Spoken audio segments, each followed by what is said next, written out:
Everyone, thanks for joining us. We'll get started in just the next few minutes.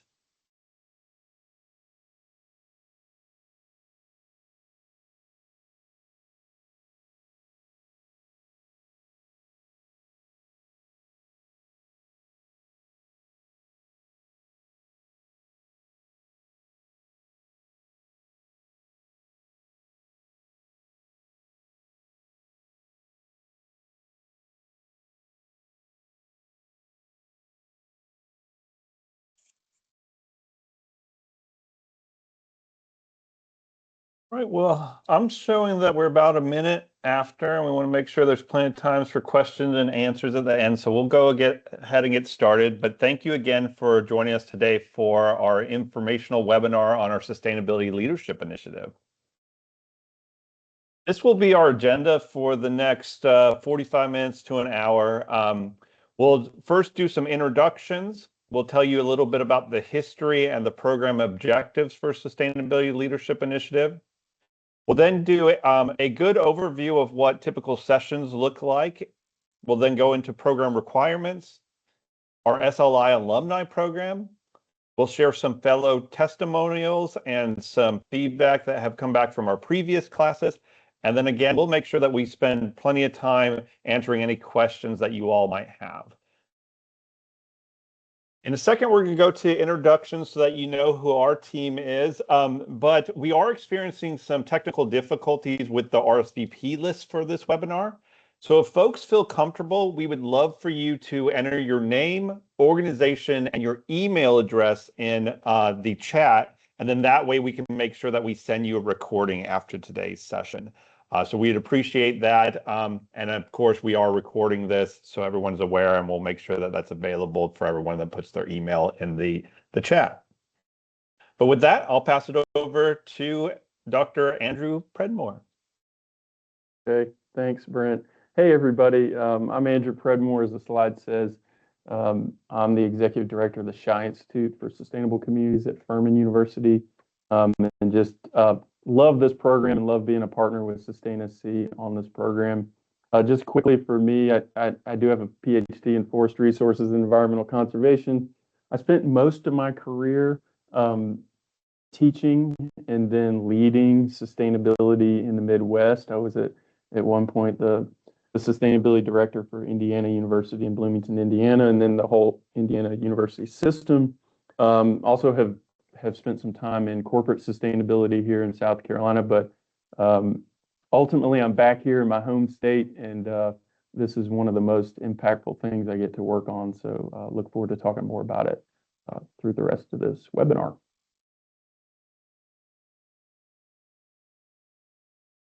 I guess that means it's my turn, huh, Brett?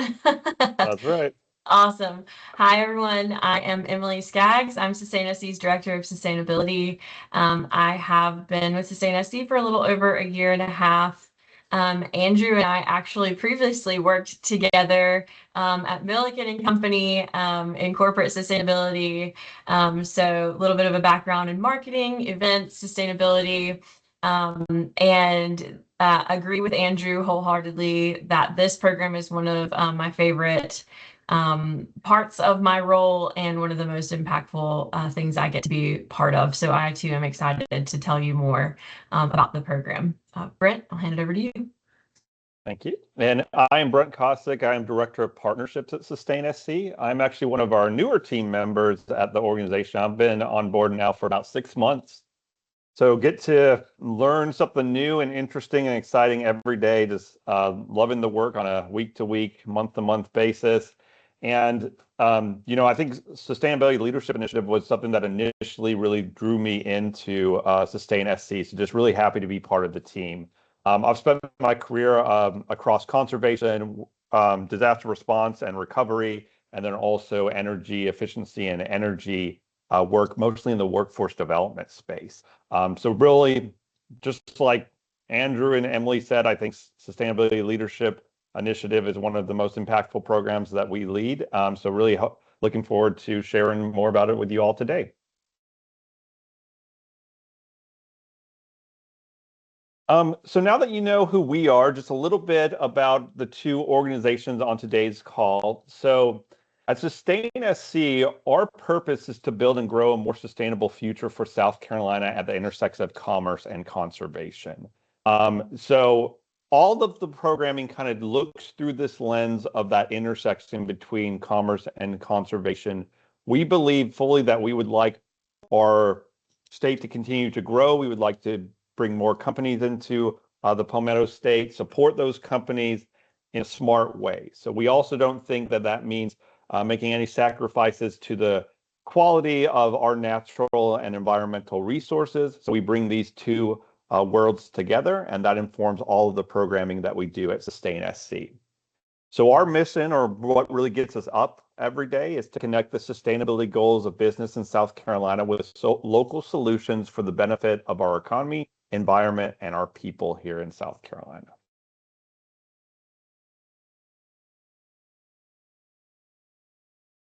Andrew? Oh, for me, it was just a blank screen for a second.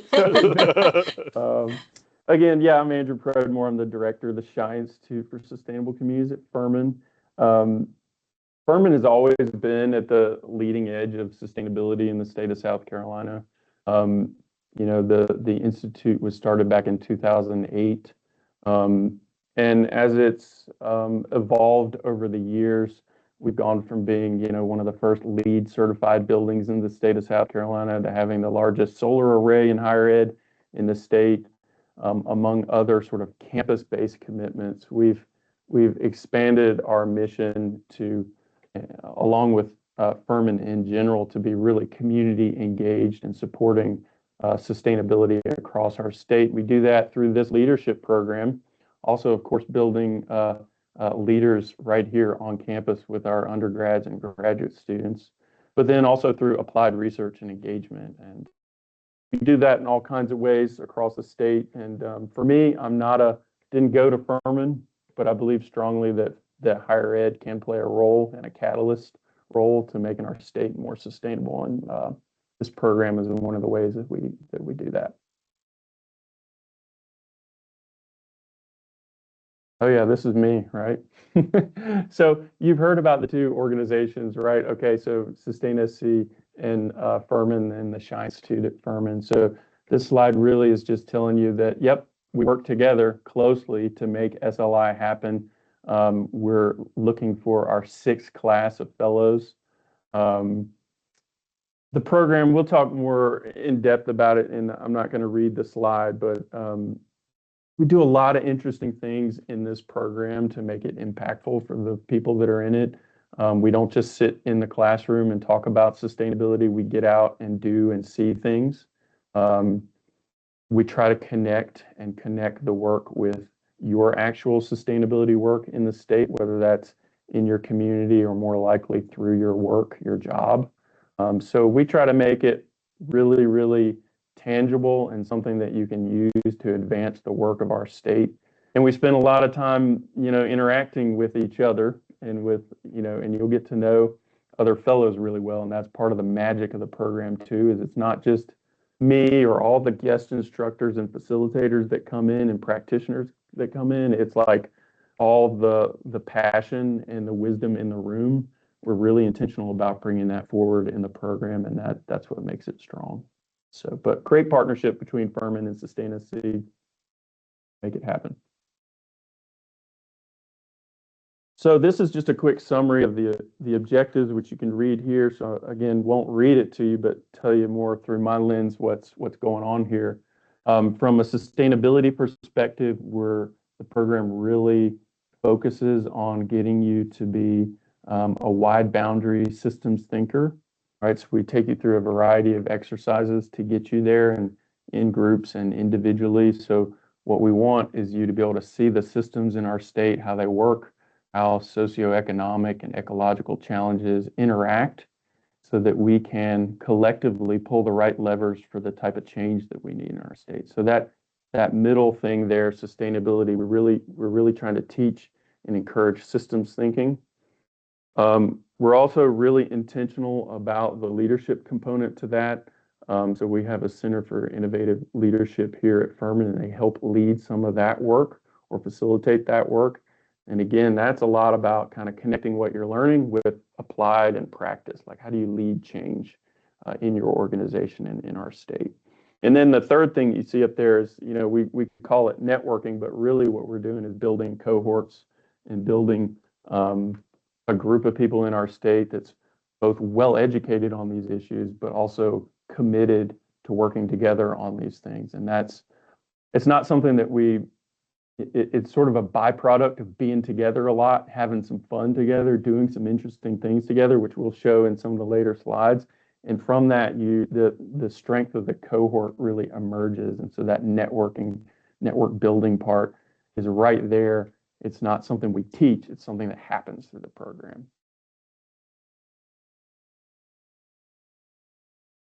Just quickly on this one, Furman has other graduate programs, graduate degree programs, and so you can, use the QR codes here if you're interested. But all this to say that SLI, we're working towards the program counting as 3 credit hours within these graduate programs.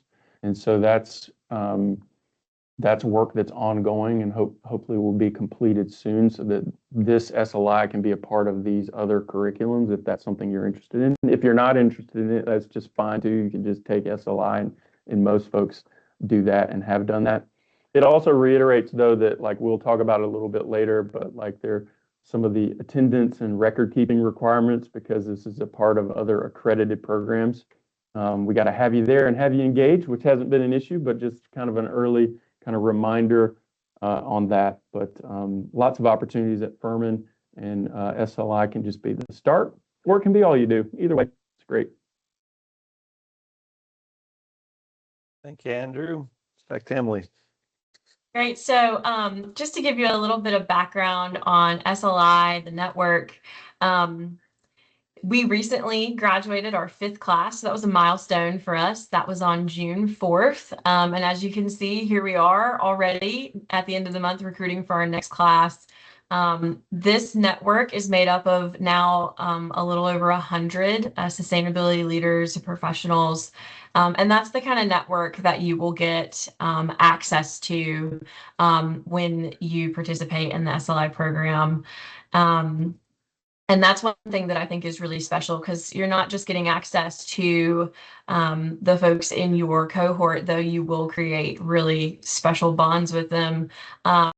We have an alumni program, and our past SLI classes always come together at Furman events, at SLI events. So if you're in the sustainability space, you're likely now at this point in the room with an SLI fellow, which I think is really special and exciting, especially because before I ever worked for Sustain SC, I was in the 3rd class, Go Class 3, and being in the program before ever working for Sustain SC was really special. And I have created relationships, professional relationships with so many folks in my class and in other classes because of my access to this network that are invaluable in my career. And going back to just kind of the experience as a whole, I think one of the things that's really, really special from an alumni perspective, not only someone who helps to lead the program, are those hands-on experiences that you get paired with the classroom element. So, we'll go through this in just a minute, but really pairing hands-on experiences and then taking that back to the classroom, taking what you learned in the field and applying it in a systems thinking way, I think is really impactful. So that's a little bit about SLI history, the kinds of folks that you're going to get access to by being in the program, and what the network looks like. And we want to keep growing it and growing it. So I'm excited that you're interested in participating in the 6th class. On the next slide, the fun thing about my role and how I help lead this SLI is like I lead all the logistics. So folks hear from me pretty regularly when they're in the program, what to expect, where to be, what to wear, all of those things, come from me. And so just to give you guys an overview of what the themes look like, what the dates look like, and then what an SLI session actually looks like. We'll start here. So our session dates have already been selected for 2027. So if you're interested, please make sure that these dates you are available before you even apply. Make sure that these dates work for you, and we'll send these out in follow-up communications because it's critical in a program that is 5 months long and it only meets 2 days over those 5 months. It's critical that you are present and are able to participate in all of those sessions. So if these dates don't work out for you in 27, earmark us for 28, but definitely consider those before you go to apply. And make it clear with your employer that like you need to be present for these dates in the program. But the way the program is broken down is that we try to cover as many sustainability topics strategically as possible. Now, while this doesn't cover everything, this gives you a really great overview of sustainability. So we always start with our first session in January, focus on the foundations of sustainability leadership. When you think about our cohorts, they include folks from conservation, industry, manufacturing, government, state agencies, municipalities. So they're all coming from a different sustainability and business perspective. And so this first session is really great to level set everyone in the room and create those foundations. And while the next few sessions may flip-flop on which topics come up, these dates are set in stone.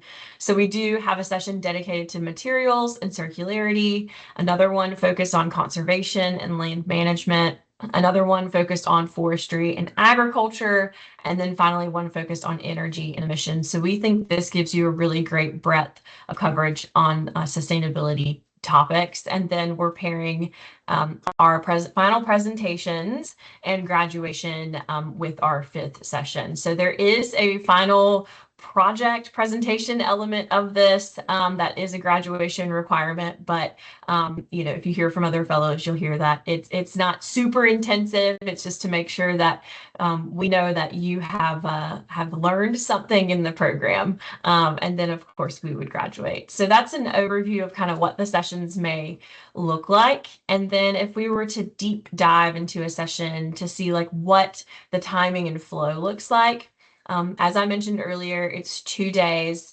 We typically start the first day at around 11 to give folks time to travel in. We know that folks are coming from all over the state, and so really early start times. We didn't want to force folks to have 2 hotel nights. So we typically start around 11 a.m. and it goes to 5. We do include lunch. It's part of the tuition fee.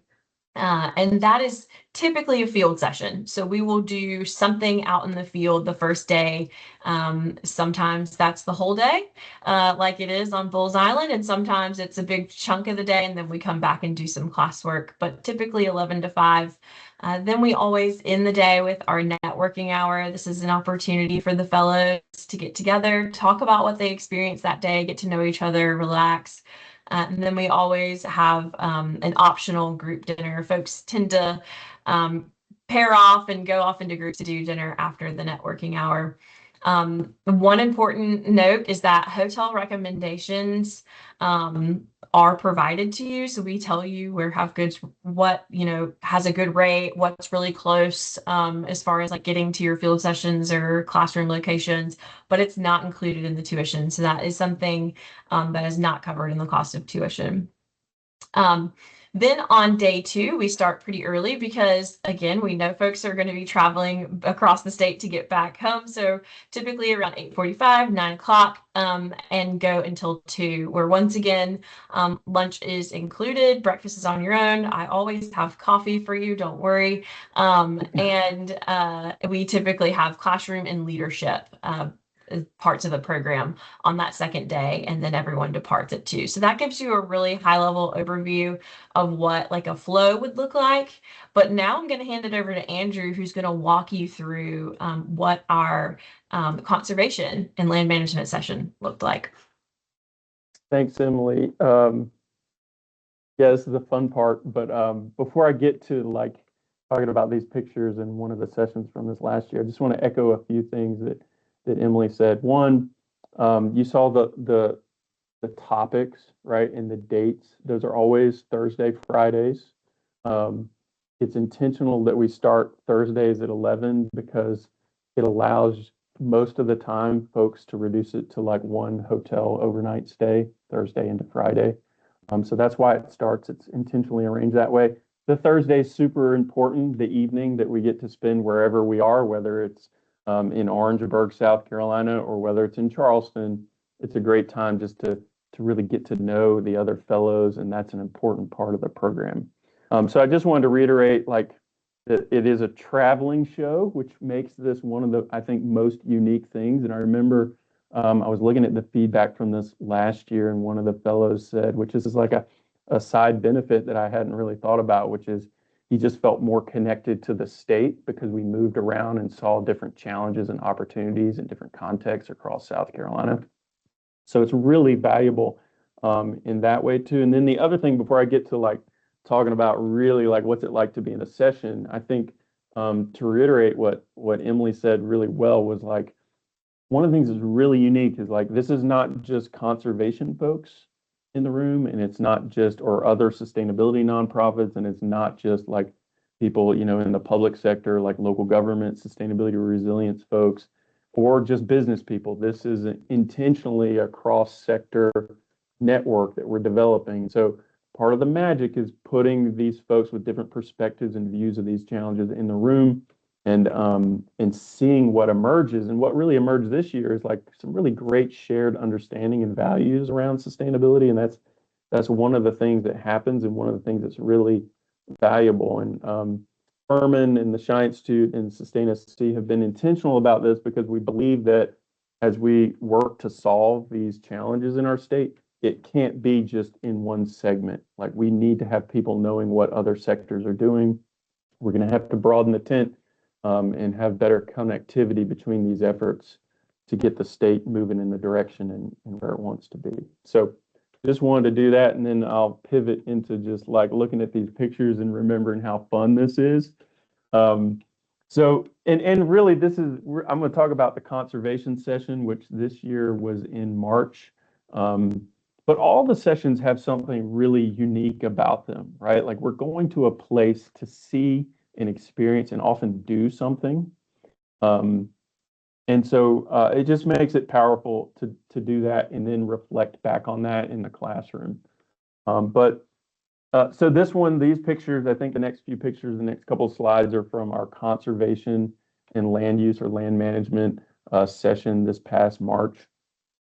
And this very likely will be repeated for the next group, at least not totally. We're always looking to improve and strengthen things. But the first day, so as Emily said, you show up at 11 o'clock on a Thursday. In this case, we're not going to any classroom whatsoever unless you consider the outside a classroom, which we do.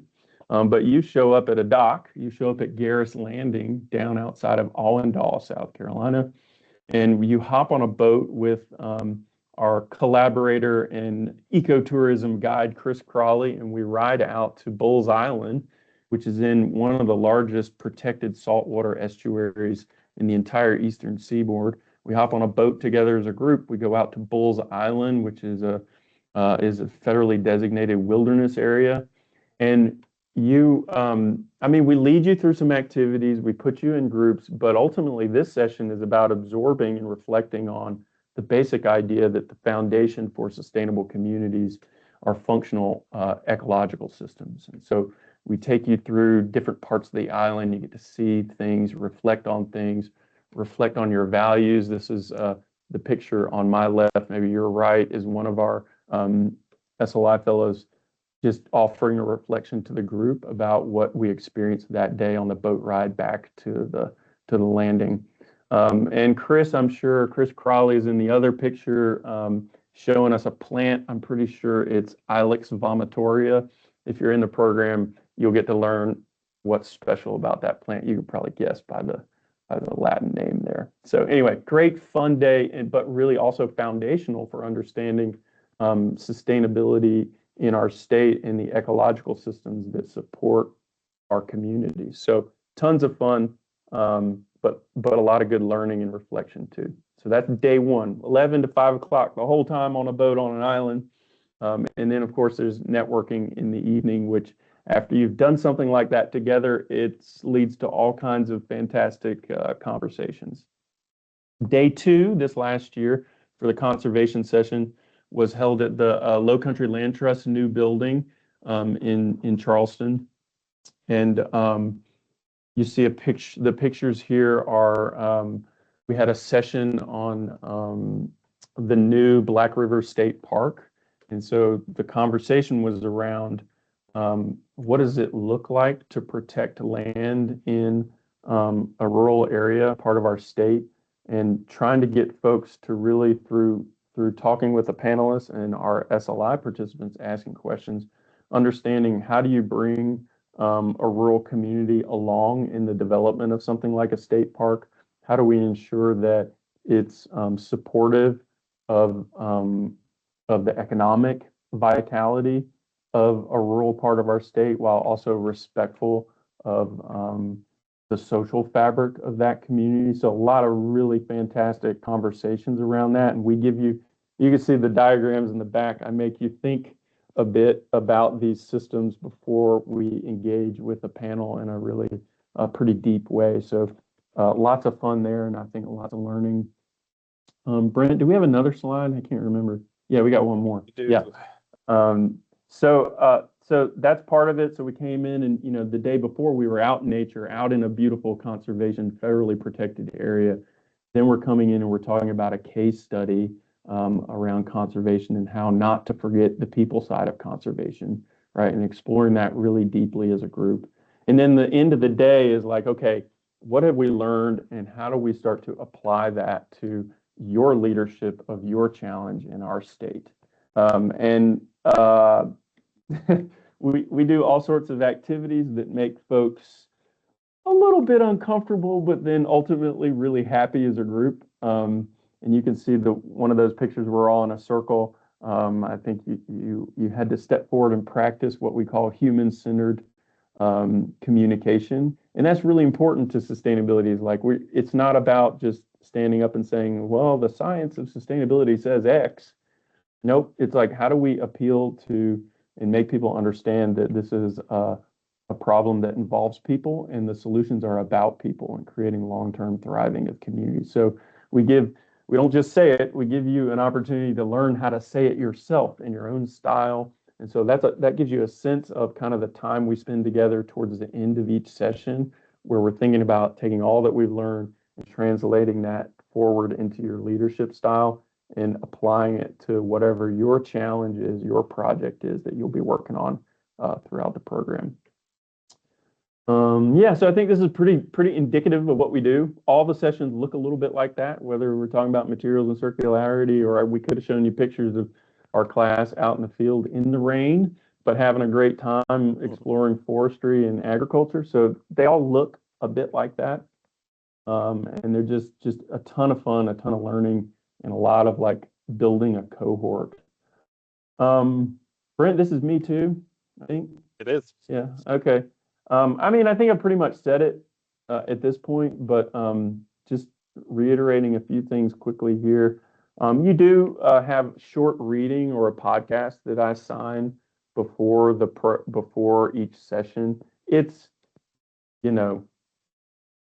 tends to be, I'd say, 30 minutes or so of outside work. A lot of times you can listen to it on the way in on Thursday, but we do expect you to do just a little bit of prep.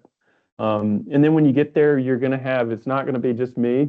You will hear from me, but there's all sorts of subject matter experts. And that's where kind of the partnership with Sustain SC so powerful is, like between the Shi Institute and Sustain SC, we have such a strong network through the state that we can bring in other voices around issues where they're, let's say circularity, we bring in a person who really is focused on that day in and day out of his job. And so he gives a short presentation in that session. And so we have different subject matter experts coming in and doing short presentations. We do not kill you with PowerPoint.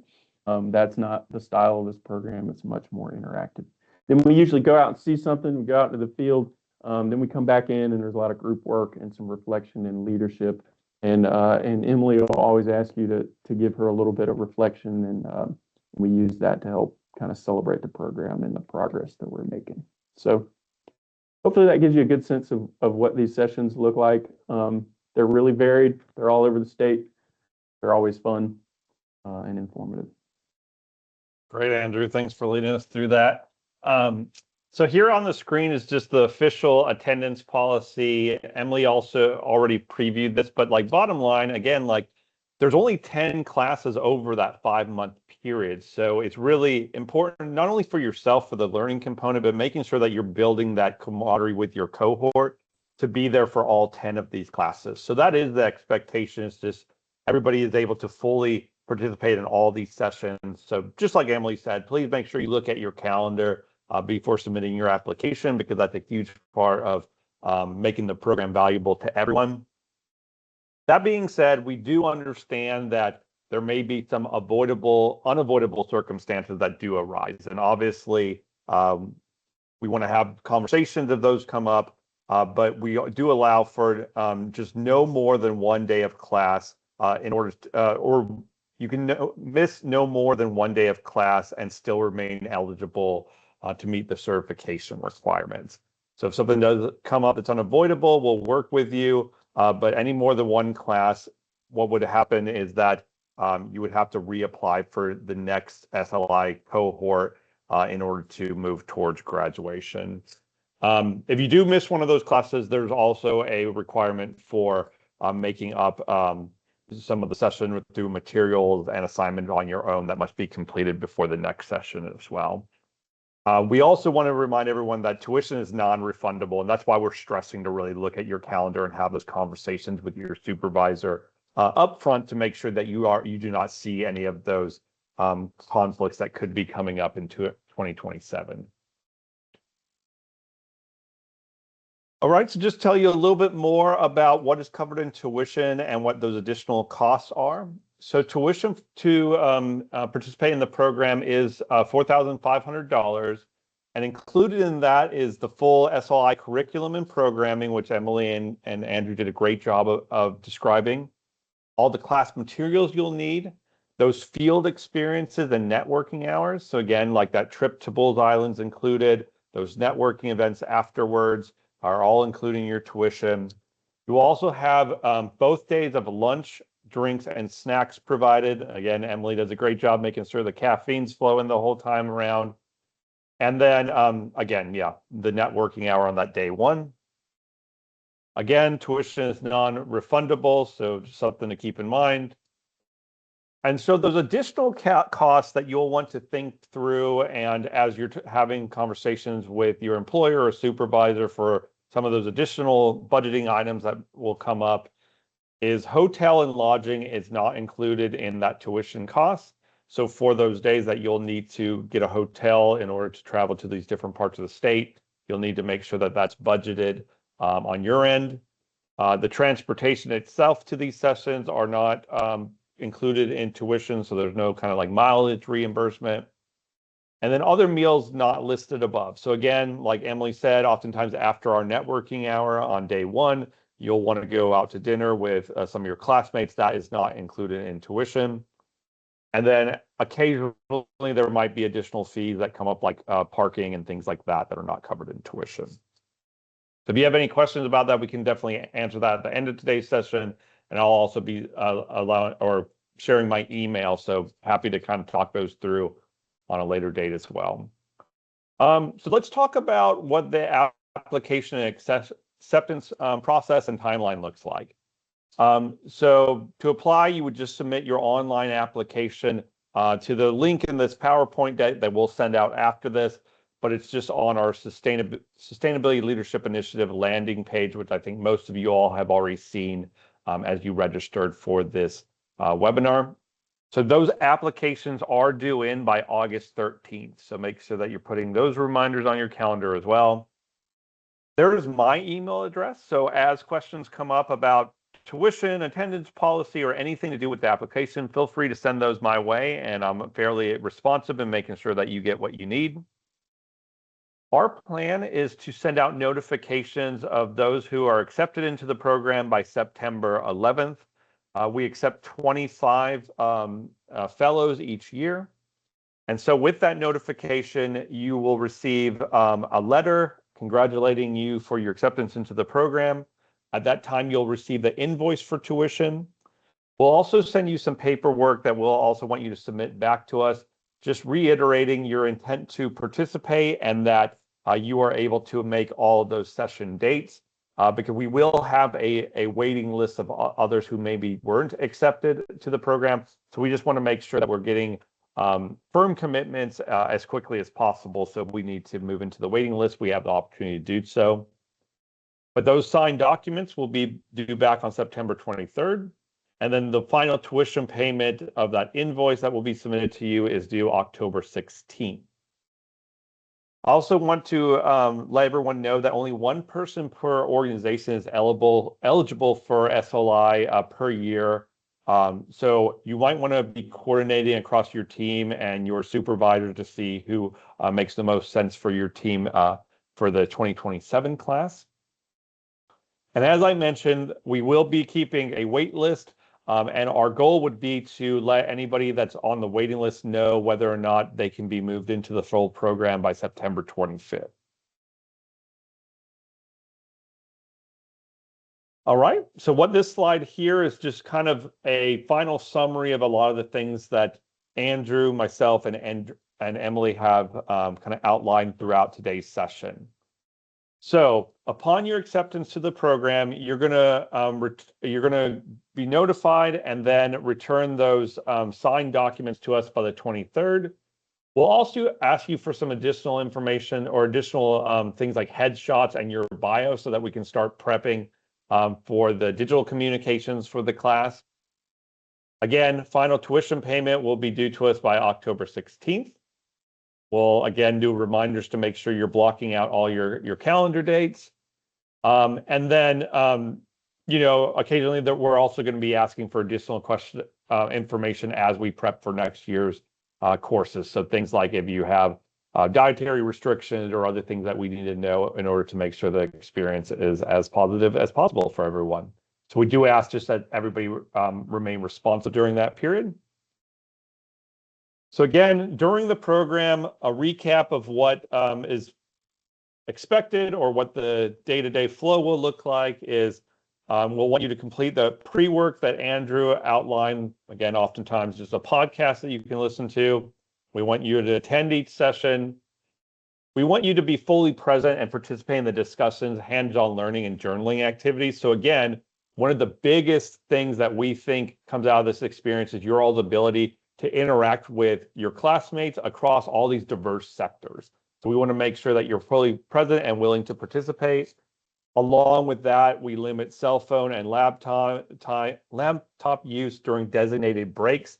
So we know oftentimes people are stressing about getting back to that email. So oftentimes we'll let everybody say, hey, you got 10 minutes, pull out your laptop if you need to get back to business, and then please rejoin us after the break. The way that we operate as a group across all of our programming is we want to make sure that we are demonstrating respect to one another and valuing each other's opinions, views, and even if they don't agree with maybe your personal views or your opinions or even your organization's perspective on some of the topics that we are discussing. We also like to highlight our members through what we call Fellow Fridays. So we will ask you to participate in short interviews, video interviews, which we'll post on our social media pages. You can check those out after this too, so you can kind of see some of the perspectives from last year's class. And then, as we briefly mentioned, there is a final project or presentation that you'll be working on across these classes and preparing you for graduation, which you'll then give a brief presentation of the project that you have developed, oftentimes associated with your direct work. We also just wanted to make sure everybody's aware that we also will be supporting you, and you'll be connected to the SLI alumni program once you graduate from the 2027 class. So you'll receive a great certificate from Furman University as part of the completion from the class. You'll always be an alumni with us. we will make sure that we are advertising multiple events throughout the year that is a good fit for SLI alumni to attend. So with Sustain SC and the Shi Institute, we have events across the state. And so making sure that you all are aware of those happening, and then also some of our online sessions that would be of interest to you. And then we are typically on a year-to-year basis, we will plan a signature alumni event that will typically take place in conjunction with South Carolina, Sustain SC's annual sustainability symposium, which happens in October each year. So for example, this year we'll have a field experience the day before this year's symposium, which will happen on October 21st. And then we'll also have a networking reception that evening, which if you were accepted to this year's program, we'll also encourage you to attend that networking session to kind of kick off your experience with this year's symposium. So you might also want to mark down October 21st on your calendar for those opportunities if you were to be accepted into this year's class. With this slide, I also just want to give some great kudos and congratulations to Emily and Andrew. They really do a great job with the curriculum, bringing those quality outside speakers and field experiences into the space. And then Emily, she's the logistics queen. She makes sure that everything flows perfectly from A to Z. So each year we do a satisfaction and recommendation survey with our SLI new graduates, and we're really proud of these numbers that you see on the screen. So 100% agree that SLI helped grow their sustainability network. 100% have said that they would recommend SLI program to a friend or colleague, and 100% agree that they are better prepared to enact positive sustainability change because of the SLI experience. Well, I'm not sure if I've seen that strong of survey results throughout my career, so I think hopefully that speaks to the quality of the program. I also just want to share one of these quotes from some of our recent graduates that I think is like kind of helpful because you're seeing a third-party perspective, not just myself and Emily and Andrew saying this is all good to go. So Peter Madden, who is the president and CEO of the U.S. Endowment for Forestry and Communities, who again just graduated on June 4th, his quote was, "The SLI program effectively combines real-world examples, top-tier instruction, meaningful peer engagement to create a highly impactful learning experience. It challenges participants to think more strategically about sustainability while providing practical tools, diverse perspectives, and a strong professional network that extends well beyond the SLI program itself." So we did not prompt Peter to say those things, but I hope that kind of like backs up some of these statements and how we kind of said that hopefully what you would get out of joining the program. So I don't know, anything to add there, Emily or Andrew? I mean, we're just super proud of the work and look forward to the next class. Man, that's a high standard, 100% across the board, Emily. No pressure, but we feel like we had to get started. That's 2 years in a right row, away. Andrew. So I know. the fourth class and the fifth class both gave us 100% on those. So will the sixth class do the same? I hope so. Yeah. I mean, I just think it is such a great opportunity to broaden your network and to make sure that, you know, whatever space you work in, if it's corporate sustainability or in the nonprofit sector, that you're kind of seeing more broadly what's going on in our state, which makes you for sure a more effective leader. And then you've got a network of people that by the end of the program will support you in what you're working on. So it's, anyway, it's fun. And we got to get back to work, Emily, on this thing. Get ready for next year. Here we go again. Yeah, and I'll just reiterate Andrew's earlier point, which was, stopping in all these different parts of the state really gives you a renewed respect and love for South Carolina, and it really stokes that flame of wanting to protect South Carolina because it is really a special state, and getting to see all the different things that you get to see in the program really that's super impactful. So encourage you to participate for sure. Yeah, and there's like no more important time to be working on these things than right now. Like we're in a state that is incredibly beautiful, now has a lot of people recognizing it's incredibly beautiful, right? And so there's a lot of growth, economic growth and population growth, and those can be great things, but it's challenging and stressing the systems. And so now's the time to lean in and find a group that'll lean in with you, and that's kind of what the program does. Look at this. Even Emily gets our network host to even put up signs welcoming you all. So Yeah, That's right. Go all out. Well, again, we've shared multiple links to the application. This is a QR code where you can pull out your phones now. Again, just search Sustainability Leadership Initiative and Sustain SC, and you'll find the application process. And we'll send this slide deck to anyone who has put their email in the chat. So please consider doing that.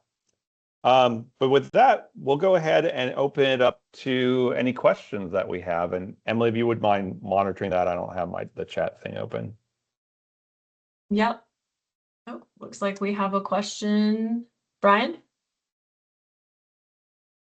We don't have mics enabled, so you'll have to put your question in the chat. While we're waiting on him to type, I think the application is pretty short, you guys. It's intended to be not onerous, but take your time on the short little writing pieces, because that is an important part of evaluating things. Mm-hmm. But it's not long. It just takes a little bit of thought. Good. Yeah. And while we're waiting for Brian too, I put a note in the chat as well, because we do get questions about scholarships pretty frequently. So we do have limited partial scholarships for nonprofits and municipalities. So if you are a nonprofit or a municipality interested in participating and you would like to know if you're eligible, there's a section on the application that you can complete if you'd like to apply for a scholarship.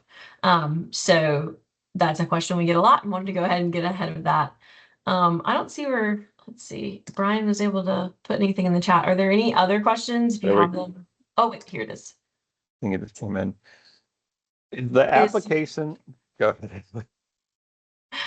Is the application acceptance process rolling, or is a decision made after the deadline date? Also curious what types of industry participants have come from the past. So the industries I can answer. So, I mean, it spans. So as we mentioned earlier, I mean, we have nonprofit municipalities, manufacturing. We just had somebody in concrete, building. I mean, the purpose is for them to be from across a lot of different industries and perspectives. So yeah, that's the whole point of the program. Britt, do you want to answer the application question? Sure. So we'll actually start reviewing the applications all at one time after that due date of the 13th. So we'll start our review at Sustain SC shortly after that. Then we'll begin working with Andrew and his team at Furman, and then we will be letting everybody know by that September 11th date. So there will be a gap between submitting before you hear anything. Of course, as we see your applications, we'll also probably be sending some thank yous and received. I think that the system itself should also self-generate that as well. It's a good call out in the chat from Lisa that you can just look at the website. Mm-hmm. And it tells you who's been in the program over the past 5 years now. And it is very diverse, which again is important to the health of the conversation and the program. Great. Any other questions? While folks are thinking, I might offer a little bit more on the project. The project that you do in the presentation is also not intended to be onerous. It's intended to be aligned. In fact, some of the questions in the application get at this, aligned with the sustainability work you're already doing. So the point would be that the program helps advance your thinking. At the end of the day, you have the opportunity at the end to present how your thinking has advanced on the challenge or project that you've chosen. So it should be not some add-on to your work. We don't have you pick a group project where you got to conjure up some new thing to work on. That is not what we're doing here. It's how do you take something that's already in your workflow related to sustainability and move it forward through the curriculum and through the process and through your interaction with your cohort. And then you get the opportunity to present that at the end of the program.